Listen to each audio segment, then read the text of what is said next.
You are listening to the sound of my voice right now, but I want you to stop and just think about what is actually happening in this exact fraction of a second. I am pushing air out of my lungs, vibrating some fleshy folds in my throat to create this series of, well, basically grunts, clicks, and hisses. Yeah, and those invisible sound waves are traveling through the air, hitting your eardrum. Right, and somehow your brain is instantly decoding that mechanical vibration into these highly complex ideas, vivid imagery, and, abstract emotions. When you strip away the familiarity of it, human language is without a doubt the closest thing we have to literal telepathy. It really is an everyday magic trick. Like, we walk around constantly beaming thoughts into each other's heads, and we take the entire biological and cognitive infrastructure required to do that just completely for granted.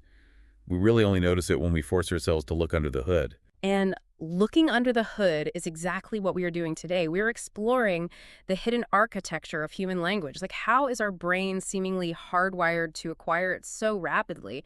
And perhaps the most mind-bending question of all, does the specific language you speak fundamentally alter your physical perception of reality? It's a huge topic. It is. And to guide us, we are drawing from a fantastic foundation today, which is section 7.2 of chapter 7 from Psychology 2E. Yeah, it's a remarkable section of the text dealing with some of the most, heavily debated concepts in cognitive psychology, ranging from evolutionary biology all the way to linguistic relativity. Right, and because the material in section 7.2 gets into some incredibly dense, fascinating mechanics, we are going to adopt a really specific dynamic for this deep dive. I am officially putting on my student hat today. I love it. Yeah, I'm here to ask the burning questions, maybe push back on some of the theories, and synthesize the concepts, and I'm explicitly handing you the lecturer role to guide both me and you, the listener, through the textbook's material. Well, I happily accept the lecturer role. And, as any good lecturer will tell you, we have to define our terms before we can deconstruct them. So I think the biggest misconception people have when studying this material is conflating the concept of communication with the concept of language. Oh, interesting. So they aren't the same thing. Not quite. While all language is communication, not all communication is language. Okay, wait, let me make sure I'm tracking that distinction. Because if my dog is aggressively pawing at his empty bowl and just staring at me, he is absolutely communicating his desire for dinner. But you're saying that doesn't actually qualify as language. What's the missing ingredient there? The missing ingredient is a system of generative rules. So when an animal communicates, whether it's a dog baring its teeth, or say a skunk releasing an odor, or even a bird singing a mating call, that is a fixed closed system. Right. It is biologically vital for interacting with their fellow species members, but it's really limited to the immediate present and immediate physiological states. Ah, okay, so the dog is just saying hungry now, essentially. Exactly. Human language, on the other hand, is defined by its ability to transmit infinitely complex information using a specific hierarchy of structure. And that structure rests on two main pillars. Which are? A lexicon, which is the total available vocabulary, and a grammar, which is the set of rules used to convey meaning. Right, and the textbook breaks down how those pillars are built from the ground up, starting with phonemes and morphemes. Like, phonemes are the raw audio, right? The distinct sound, and it's like R-A. Exactly. And then morphemes are the absolute smallest units that actually carry meaning, like the word I, or even a prefix like re. And then semantics govern the meaning, and syntax dictates the sentence structure. Yeah, that is the structural hierarchy, yes. But the real power lies in how those components interact with each other. Okay, let's unpack this with an analogy, because just listing off definitions like phonemes and syntax can get a little dry. Tell me if this tracks. Let's say building a language is like building with Lego bricks. Okay, I'm with you. So the phonemes are the individual single stud bricks. On their own, they don't do much. You click a few together, and you get a morpheme, so maybe like a tiny pre-assembled window or a door. And your lexicon is just the massive bucket of all the pieces you own. I'm completely following you, yeah. Well, where it gets interesting is the syntax. Because syntax isn't just a basic set of instructions for building one specific toy. Syntax is more like the underlying laws of physics and structural engineering for the Legos. Because we have those rules, we don't just ask for a bowl of food like a dog. We can use a finite number of bricks to build like an infinite number of structures. That is a phenomenal way to illustrate what linguists call generative grammar. That really is the true magic of syntax. Because the rules are systemic, you can organize your bucket of vocabulary to express something that has literally never been expressed before in the history of the universe. And whoever is listening to you will perfectly understand it. Like, this system allows us to communicate not just concrete instructions for fixing a car engine, but entirely abstract, non-existent concepts. We can debate the philosophy of time travel, or we can describe the terrain of exoplanets we have never even seen. Language gives us this boundless capacity to map reality. Which, I mean, that brings up a massive logical paradox for me as a student. And if language is this towering, infinitely complex structure of cognitive engineering, how in the world does a toddler figure it out? It's a great question. Because think about a 2-year-old. They can barely navigate walking across a living room without falling over, yet they're effortlessly absorbing these complex syntactic laws without a single formal lesson. How is that even possible? Well, you are tapping into the core of a massive psychological debate from the mid-20th century. Like, how do we actually acquire this? On one side, you had the behaviorist perspective, which was championed by B.F. Skinner back in 1957. Okay.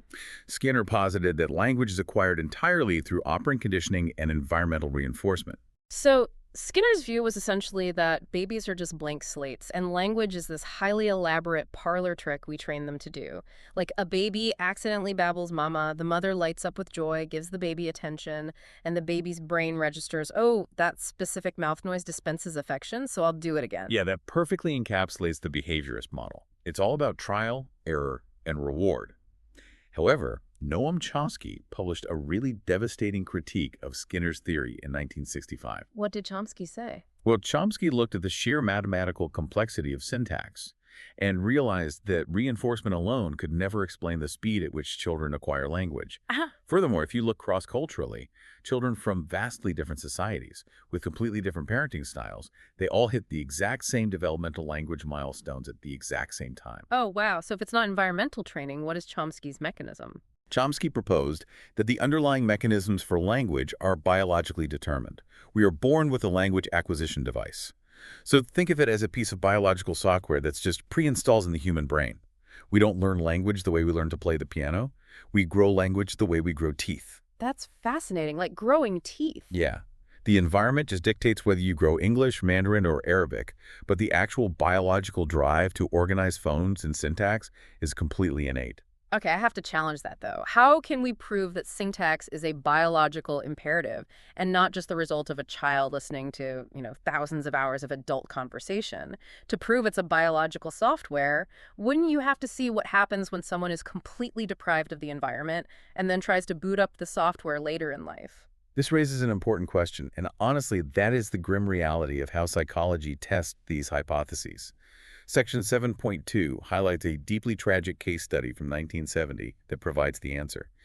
It involves a 13-year-old girl known by the pseudonym Genie. Oh, I recall this case. It's incredibly dark. It really is horrifying. Genie was raised in Los Angeles in conditions of extreme, just unfathomable abuse. For over a decade, she was locked in a small room, largely tied to a potty chair, with zero social interaction. She was completely isolated from human voices.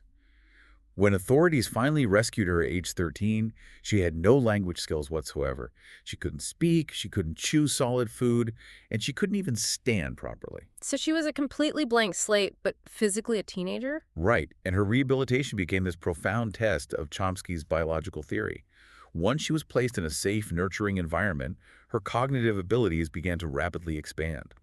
Early on, the researchers were incredibly optimistic, actually.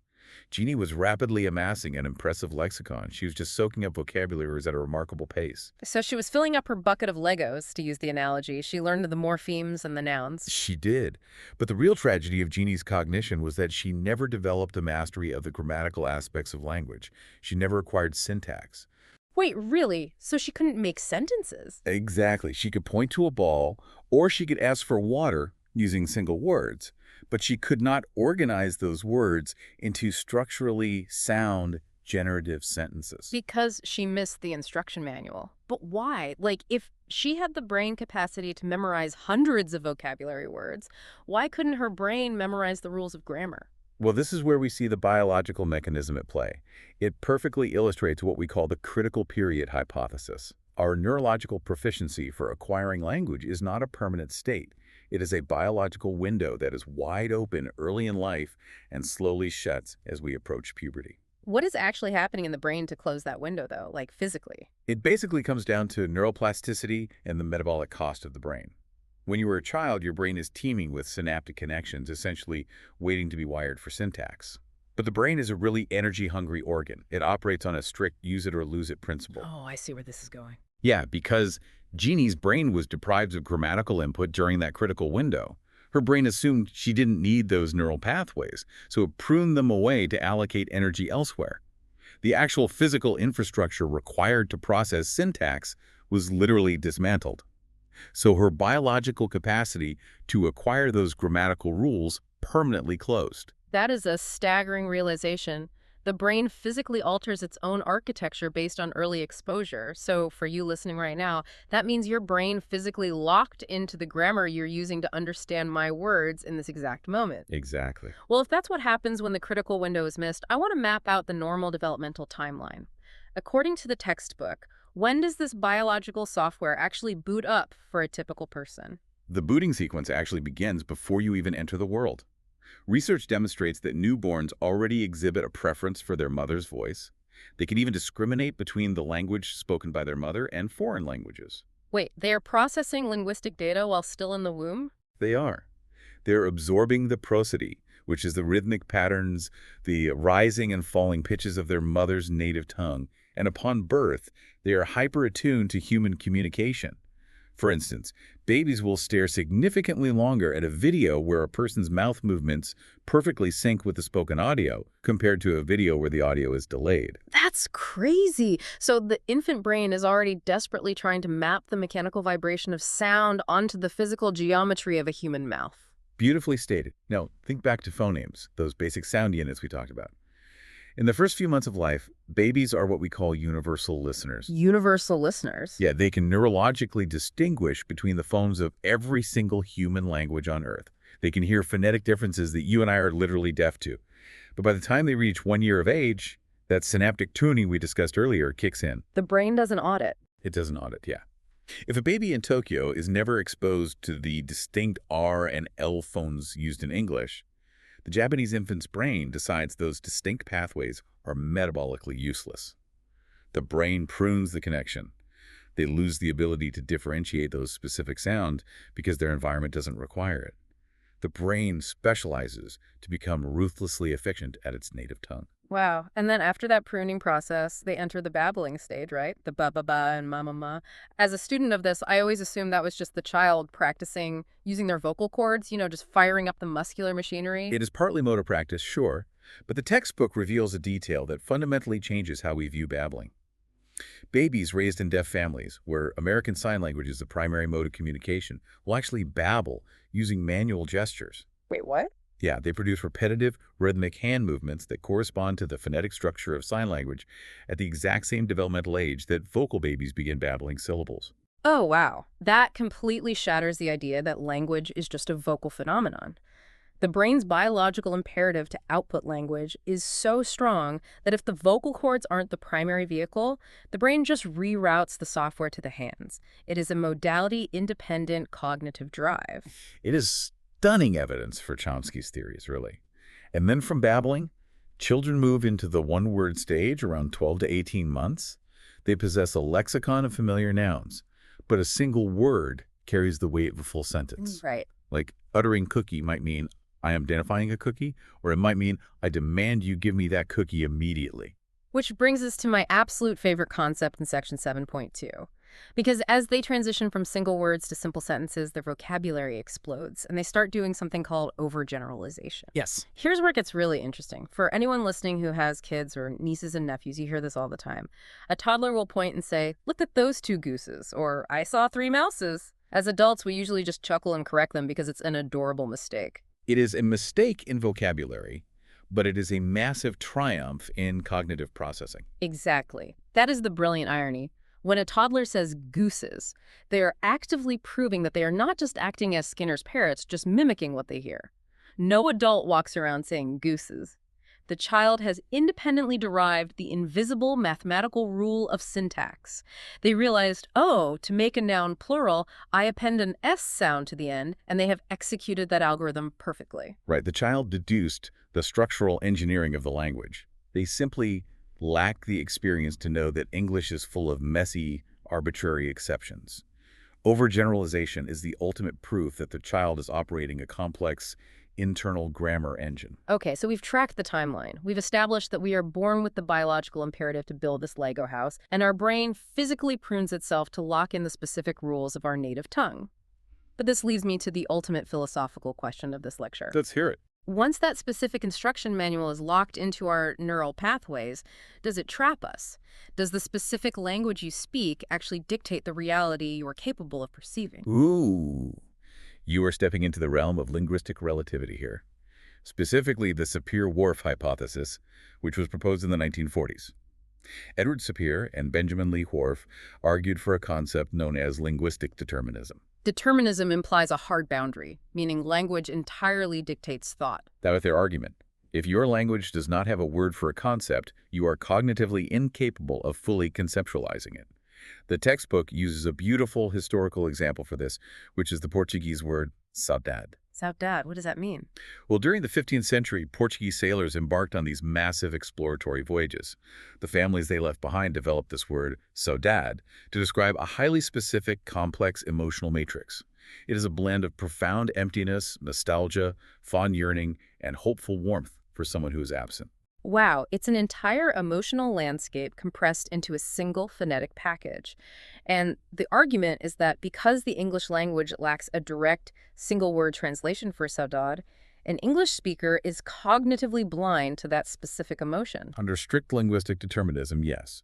The language acts as a literal cage for your emotional and cognitive perception. As the student here, I have to aggressively push back on that. It seems vastly too extreme. Just because I, as an English speaker, have to use a clunky 12-word sentence to describe a bittersweet, yearning nostalgia for a lost love, instead of wielding one neat little morpheme, well, that doesn't mean my brain is incapable of feeling that exact physiological emotion in my chest. Lack of a word doesn't mean a lack of a feeling, right? If we connect this to the bigger picture, modern cognitive psychology aligns perfectly with your push deck. The scientific consensus eventually rejected strict linguistic determinism because empirical evidence simply didn't support it. One of the most famous refutations involves how humans perceive color. Researchers studied the Dani people, an indigenous group in Papua New Guinea. Oh, how does their language handle color? The Dani language contains exactly 2 words for color. One word roughly translates to light or white, and the other translates to dark or black. That's it. That's it. English, by contrast, has 11 primary color categories and thousands of nuanced subcategories like crimson, azure, and teal. So if Sapir and Whorf were right, the Dani people shouldn't be able to cognitively distinguish a green leaf from a red apple, assuming they're of similar darkness, because they lack the linguistic categories to separate them. Exactly. But when researchers actually tested the Dani people's visual perception, they found that Dani were able to distinguish and categorize different color spectrums with the exact same biological proficiency as English speakers. Wow. Yeah, the lack of a specific word did not blind their visual cortex to the reality of the color spectrum. The hard boundary of determinism was shattered right there. Phew. Okay, so my brain isn't entirely imprisoned by my English vocabulary. I can still perceive the full spectrum of reality. You can perceive it, yes. However, and this is a crucial pivot in modern psychology, while language does not dictate reality, it absolutely influences how you navigate it. We have moved from linguistic determinism to linguistic relativity. The structure of your language creates deep cognitive habits. What is the mechanism there? Like, if language doesn't create a wall that stops my thoughts, how does it build a habit? Let's look at how different languages conceptualize the abstract concept of time. In English, we spatialize time horizontally. Think about how you talk about your schedule. You might say, we need to push that meeting back, or I'm looking forward to the weekend. We visualize time moving along a horizontal axis, usually left to right, kind of like reading text on a page. Right. Yeah, if I picture a calendar in my head, the past is behind me, and the future is physically in front of me. Yeah, compare that to Mandarin Chinese. Mandarin speakers absolutely use horizontal terms, but they also frequently utilize a vertical axis to describe time. They use terms where the past is physically up and the future is down. Time flowing downward, like gravity. That is structurally very different. But does that actually change how the brain works, or is it just a quirk of translation? It physically alters the speed of cognitive processing. Section 7.2 references cognitive scientist Lira Boroditsky's research. She designed a series of tests where she gave English speakers and Mandarin speakers temporal relationship questions. Things like, does March come before April? But before asking the question, she would visually prime them with either a horizontal spatial alignment or a vertical spatial alignment. Okay, setting up a subconscious visual field. Precisely. And the results were remarkable. When Mandarin speakers were primed with vertical spatial arrangements, their brains were significantly faster at recognizing the temporal relationships than the English speakers. So because a Mandarin speaker spends their entire life using the words up and down to navigate time, their brain actually builds a cognitive highway for processing chronological data vertically. And the English speaker's brain has to physically translate that vertical data into a horizontal framework before they can even solve the problem. You nailed it. The phrasing we use builds neurological pathways of least resistance. As the researchers concluded, habits in language encourage habits in thought. Your language doesn't blind you to the truth, but it acts as a lens, subtly warping your spatial reasoning, your reaction times, and the baseline architecture of how you organize abstract reality. Man, I am officially dropping the student persona because my mind is entirely blown. For everyone listening right now, let's step back and look at the sheer scale of the journey we just took through section 7.2. We started by breaking language down into tiny, meaningless audio vibrations called phonemes. We explored how the magical engineering of syntax allows us to build infinite realities out of those vibrations.